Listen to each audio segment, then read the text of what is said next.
नमस्कार, मैं अदीबा हिंदुस्तानी। आप देख रहे हैं आज शहर में समाचार। बने रहिए हमारे साथ कुछ ताज़ा और नई खबरों के साथ। मस्जिद की दुकानों को प्रशासन ने किया सील। खबर है उत्तर प्रदेश के बिजनौर से, जहां बिजनौर में आज जिला प्रशासन ने कचहरी वाली मस्जिद की दुकानों को सील कर दिया है। वहीं आज सुबह दुकानदार रोजाना की तरह अपनी दुकानें खोलने पहुंचे तो दुकानों पर लगी सील को देखकर दुकानदारों के होश उड़ गए।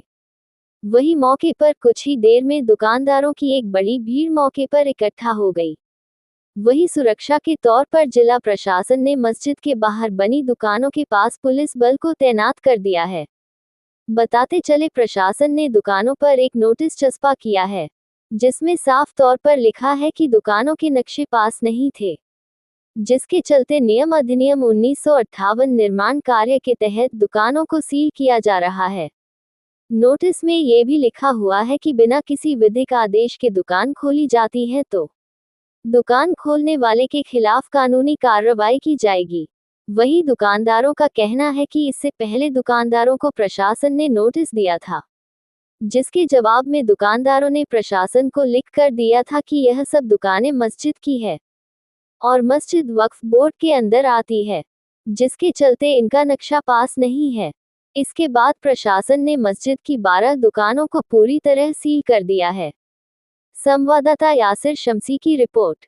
मेरा नाम जैनुद्दीन चौधरी जी। आज आपकी दुकानें सील हुई हैं। हाँ जी। ये किस वजह से हुई हैं और क्या इससे पहले कोई नोटिस दिया गया था? इससे पहले इन्होंने जो मस्जिद की पल्ली तरफ 11 दुकानें थी, जो मस्जिद के पल्ली साइड में थी, इन्होंने नोटिस दिया था एसडीएम साहब ने कि इनका नक्शा दिखाओ।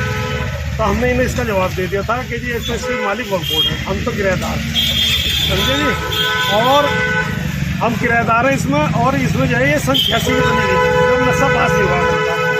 दूसरा हमने इसमें ये कहा कि सन 95 में एक जियो आया था, उस जियो में ये लिखा हुआ है कि वक्फ बोर्ड, जब जियो पास हुआ था कि वक्फ बोर्ड स्वतंत्र है अपनी ज़मीन पर अपना, अगर किसी को आपत्ति नहीं है तो, यानी किसी दूसरे की ज़मीन पर नहीं, अपनी ज़मीन पर अगर वो कुछ अपना निर्माण या थोड़ा बहुत काम करना चाहता है तो वो कर सकता था। ये जियो भी हमने इन्हें दिया था उस टाइम तो। और तीसरा हमने ये कहा था इनसे कि भैया ये 86 की बनी है। अब इन्होंने 11 दुकानों का तो नोटिस दिया था, जो पल्ली वाली है उस पर जो एक दुकान इधर की तरफ है जो मस्जिद के आहते में है, बिल्कुल एक दुकान, उसका कोई नोटिस भी नहीं दिया इन्होंने। और वो वाली दुकान जो वक्फ बोर्ड का दफ़े 37 का रजिस्टर होता है, उसमें दर्ज है एक दुकान, एक हुजरा और मस्जिद। और ये 1934 में अब्दुल वासे सन ऑफ अब्दुल वसी, उन्होंने ये 14 बीसे ज़मीन पुख्ता वक्फ बोर्ड को दी थी, बैनामा लेकर, जो आज भी दर्ज है। 1359 में भी है, उससे पहले भी दर्ज है, बराबर जब से लगातार चली आ रही है।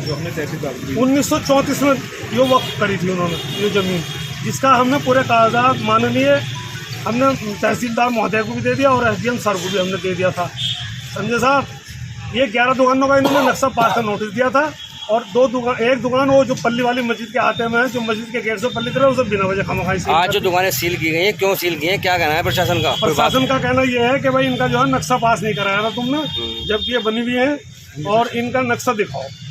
हमने जवाब ये देते ये सन 86 की बनी हुई दुकानें हैं, ये इनका नक्शा पास कहाँ से होता? उस टाइम पर तो किसी का भी नक्शा पास नहीं था, कहीं भी नक्शा पास नहीं हुआ करता। अब अगली रणनीति क्या है आपकी? क्या अधिकारियों से मिलेंगे? क्या अधिकारियों से मिलकर अपनी यही रिक्वेस्ट करेंगे कि हमारी क्या गलती है? 1986 की दुकानें बनी हुई है, सारा शहर 1986 में बसा हुआ था, जब किसी ने भी नक्शा ना पास। अच्छा, पहले जब नोटिस जारी किया गया था वो समाजवादी पार्टी जो कार्यालय है वहाँ तक की दुकानों का था, तो क्या वहीं तक का सील हुआ है कि सिर्फ मस्जिद की दुकानें सील हुई है?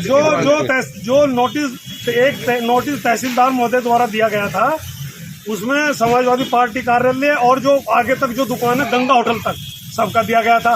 वो दिया गया था स्वामित्व के ऊपर कि भाई आप इसके मालिक कहाँ से हैं। तो हमने उसका जवाब दे दिया था कि हम मालिक इसके 1934 में मौलाना अब्दुल वासे सन ऑफ अब्दुल वसी, जो इसे वक्फ कर गए थे, 14 बीसे पुख्ते ज़मीन यानी 2200 गज लगभग मस्जिद को वक्फ कर गए थे। इस हिसाब से वक्फ बोर्ड इसका स्वामित्व है।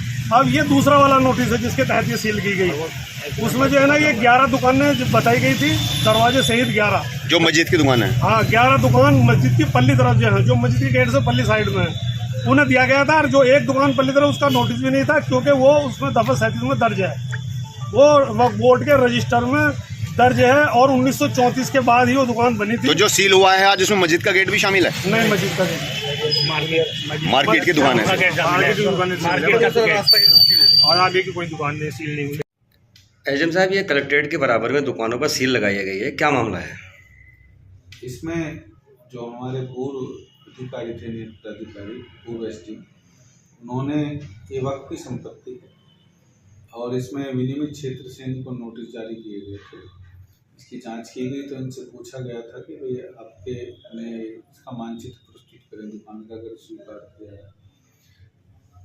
इनके जो संचालक हैं उनको ये नोटिस दिया गया, उनका जवाब आया कि हम इसमें जो है मालिक जो है ये वक्त की संपत्ति है और इसके मुतवल्ली जो है उनको पूछा जाए। तो इसके बाद उन्होंने पूर्व प्राधिकारी ने इसको 24 तारीख में सील करने के, जब संतुष्ट जवाब नहीं मिला, सील करने का आदेश पाया। इसमें कुल कितनी ऐसी प्रॉपर्टीज होंगी जिस पे इस तरह का डिस्प्यूट है?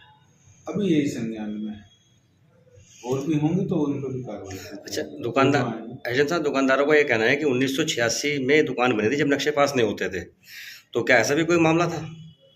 अभी इसको 1986 में नक्शे पास नहीं होते थे तो बात की तो उन्हें अपना जवाब लिखना चाहिए। दुकानदार कह रहे हैं, दुकानदार ने पहले दिया जो संचालक है कि हम इसमें कोई जवाब नहीं दे रहे, आप मुतवल्ली से पूछिए। इसके पश्चात जो पूर्व प्राधिकारी थे उनको ये जवाब आया, हमने फिर मुतवल्ली साहब को नोटिस जारी किया कि आप बताएं।